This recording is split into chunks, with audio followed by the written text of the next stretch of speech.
We ready? Okay. Good afternoon, and thank you for being here today for us to confront a tragic injustice that has deeply affected our community. The heartbreaking story of Preston Lord and the actions of the individuals responsible is a stark reminder of the need to strengthen our laws to protect public safety and ensure accountability. I want to begin by acknowledging some very important guests with us today. First, I'd like to recognize Nick Lord and Autumn Curiel, the parents of Preston Lord. Your strength and determination to seek justice in the face of such loss inspires all of us. Thank you for being here today. I also want to thank Maricopa County Attorney Rachel Mitchell for joining us. Her dedication and invaluable partnership in pursuing justice and strengthening public safety have been essential to this effort. Today, along with my colleagues here, I'm proud to introduce Preston's Law, House Bill 2611. This legislation is a direct response to the horrific events that devastated the Lord family and our community. It aims to hold offenders accountable while sending a strong message that these acts will not be tolerated. The bill targets the growing problem of organized violence and criminal activity in our neighborhoods. It strengthens penalties for those who act with accomplices to commit assault, provides law enforcement with better tools to investigate and prosecute these crimes, and supports efforts to prevent future incidents. The goal is straightforward: to ensure accountability for those who cause harm and to deter others from following the same path.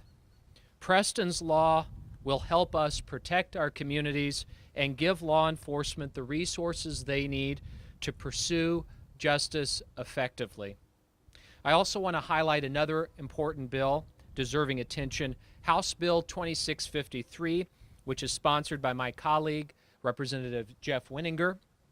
This legislation addresses a critical issue that arose during the investigation, where some of the teens who cooperated with law enforcement in Preston's case were bullied and threatened for speaking with police.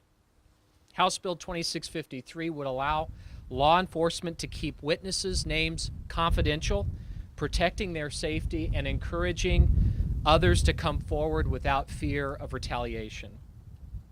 So I'd now like to turn it over to County Attorney Rachel Mitchell, who will share more about how these bills will support prosecution efforts and its broader impact on public safety.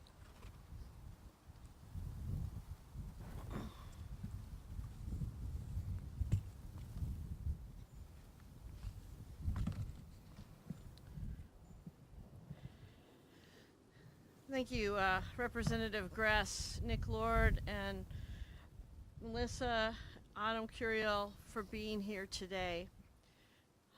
Last year, in addition to preparing this case related to Preston's death, my office also received additional cases involving individuals who would gang up against one individual, oftentimes all teenagers, and conduct attacks on these individuals. As we moved through looking at these cases, it became clear that our current law was not doing the job that we needed it to do. Because these attacks did not oftentimes involve weapons, they didn't involve serious physical injury in some of the cases, they did not involve even substantial physical injury under the law, which oftentimes includes broken bones. These attacks would be classified as misdemeanors. It was only through arguing that the victim's ability to resist was impaired that we could even get it to a Class 6 felony, the lowest level of felony. Preston's Law will change all of this. Under Preston's Law, the swarming component is focused on those who gang up on an individual. This is, for the most part, what we have seen arise in teen violence. 3, 4, 5 individuals ganging up on one person. And I would also point out that this applies to more than juveniles, it applies to adults as well. As a prosecutor, I can tell you that the mob and group-like mentality is significantly more dangerous for the victim, and that's why this needs to be reflected in the law. The proposed legislation adds language to the current law that if you commit an assault and are aided by 2 or more accomplices, the charge will be a Class 4 felony. This is significant for 2 reasons. First of all, a Class 4 felony carries a longer punishment than a Class 6 felony. But also important is the fact that a Class 4 felony, unlike a Class 6 felony, cannot be returned to a misdemeanor. Those are the issues that we have had with the current law. So working with Representative Matt Gress, Julie Willoughby, and others within the legislature, I see Representative Carter here as well, supporting this legislation is critical. And I would also thank Representative Wenninger for his bill. We also saw instances of bullying of witnesses in this situation, and so addressing that through his legislation is going to be very, very important. I would do anything I could to change what happened to Preston Lord, but as the top prosecutor, I can't do that. I can't restore him. But what I can do is I can make sure that we have tools going forward to dissuade people from doing this kind of thing again and causing the kind of hurt that has hit Preston Lord's parents. So my sincerest thank you to the Lord family for taking the time to come and honestly live through this again to support this bill. It means so much, and it is such a great way to make a difference. Thank you.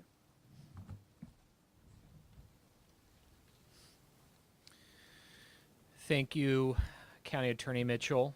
And now the family of Preston Lord would like to make a statement.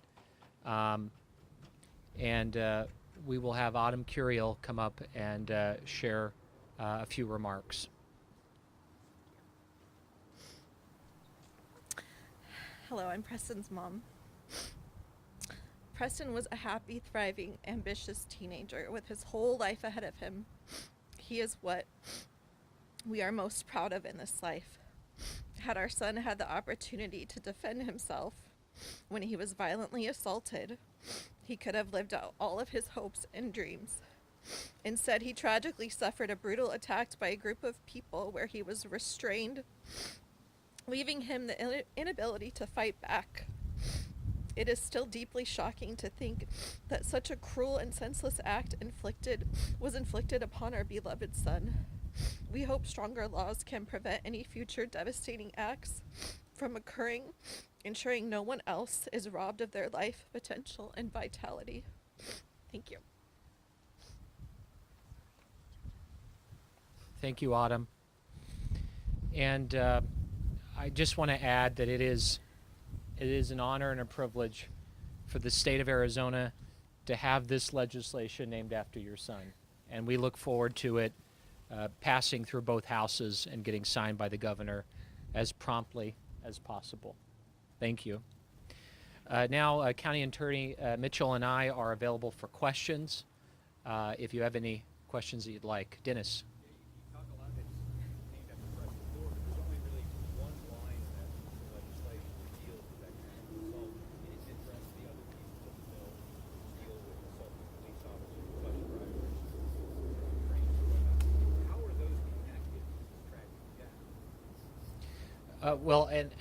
County Attorney Mitchell might be able to address it. There are several bills that we're moving in order not to violate the single subject rule that all impact what happened in Preston Lord's situation. And we do have laws on the books right now that elevate the criminal punishment for assaulting certain populations, including police. But County Attorney Mitchell, I don't know if you'd like to add any more. Sure. Dennis, here's what happened. There were there was an aggravated assault bill that was put on the ballot under an old version of the aggravated assault statute. In the meantime, while that was moved to the ballot, there were additional things added to the aggravated assault statute. So these have all been passed. What it is an attempt to consolidate it, and it looks like it's repassing it, but it's to consolidate it into a single cohesive statute. So it's really a fix. It's not really an addition. This is Preston Lord's bill to add that one portion. Now I understand your question. Part of this was a ledge council drafting decision. If we had just included the language pertaining to the swarming legislation, the code that it was going into amending would sunset in 2033. We want this to be permanent, and this was the proposal that ledge council suggested in order to harmonize all three versions of the statute and make all of them permanent law. What are some of the penalties of this punitive law that applies to this? What is the mechanism look like under the bill? So right now, my understanding is that it's a Class 6 felony for aggravated assault. And when you engage in swarming activities, it will now be elevated to a Class 4 felony. When someone faces a Class 6 felony, it can be pled down to a misdemeanor.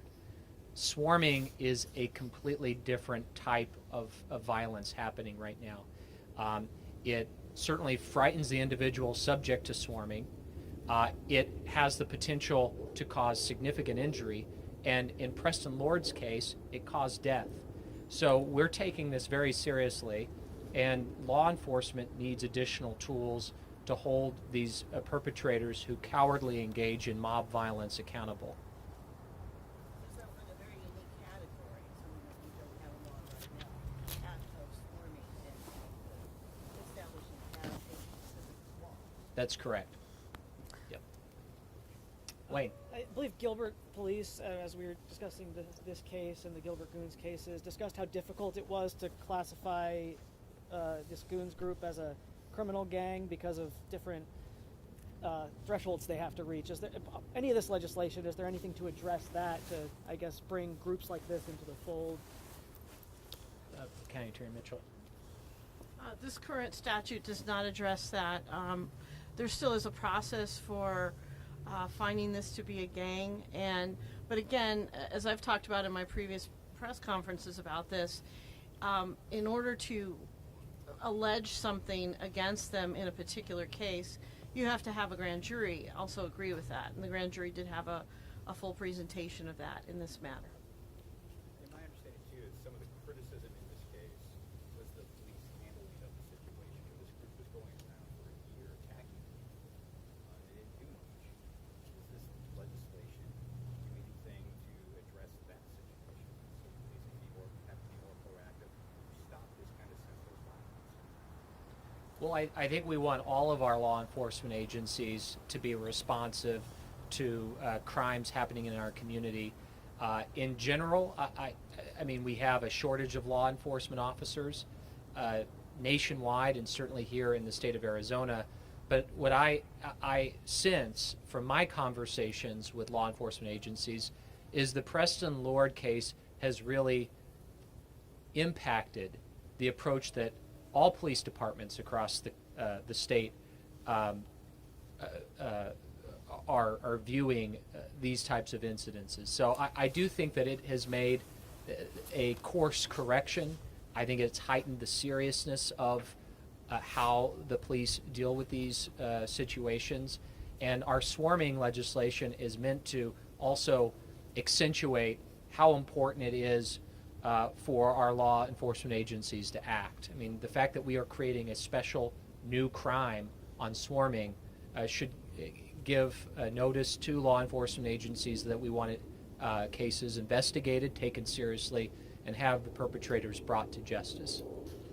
Correct me if I'm wrong, back in September when we first heard about swarming, it was 3 or more. I think now you said 2 or more. Can you talk about how you got from that point to now introducing this new legislation? I believe it's 3 or more. Okay. Two accomplices. Yes. Two accomplices. Okay. Three. Okay. Thank you. Yes. Can we also hear about the other bill a little bit more in detail? Sure. Representative Wenningard? Yes, thank you, and thank you everyone for being here. This bill approaches, I was approached by Coalition of the East Valley Cities, Coalition of the East Valley Police Departments, and I was told, I didn't check on this, that the media kind of apparatus had been consulted on this as well, to basically say we're not going to have people who are being witnesses being intimidated and threatened and bullied, which happened in this case. And so there's that freedom for them to withhold that at that point. It's not going to affect testifying in court or anything. So these younger people and all witnesses are encouraged to come forward and not be intimidated and afraid. Thank you. All right. What kind of different, I mean, obviously I recognize that classic felony is much different than what we're talking about with a class for felony. What kind of difference would this have made in the cases that you've seen in terms of sentencing? Well, just to give you an example, the Class 6 felony, the presumptive sentence or the starting point for the judge is 1 year. The starting point or presumptive sentence in Class 4 is 2.5 years. So that does make a significant difference, but also it makes a significant difference because as you work through that case, you could go to trial and get a conviction on a Class 6 felony, and it could be designated a misdemeanor. So the maximum sentence on a Class 1 misdemeanor, because they don't do presumptive sentences on misdemeanors, is 6 months in jail. So it makes a big difference. If your prosecutors had had this before, what would that have meant? Well, if we had had this at the time, I think it would have helped us secure longer sentences in the cases that are peripheral cases to this to the Preston Lord case. And also, I mean, you can't ignore the deterrent effect of it being specifically called out in the law and punished more stringently. So that deterrent effect, what would you say to those who consider Christians? Well, I would say that they need to consider, number one, the mob mentality and gang mentality is so dangerous that when it goes overboard, you can take a life. Nobody can argue with that. You can take a life. And there are 7 young men who are now charged with first-degree murder. So that's the outside possibility. But the inside possibility is you can go to prison for a long time just for participating in this when a life is not taken. And that the state, the county attorney's office is going to take this very seriously, and you will be held accountable. One last question. And this is, obviously, legislation is always reactive. Anything being done to be proactive to stop these types of incidents from happening in the future? And do you think if this law was in place in October of 2023, it would have prevented that from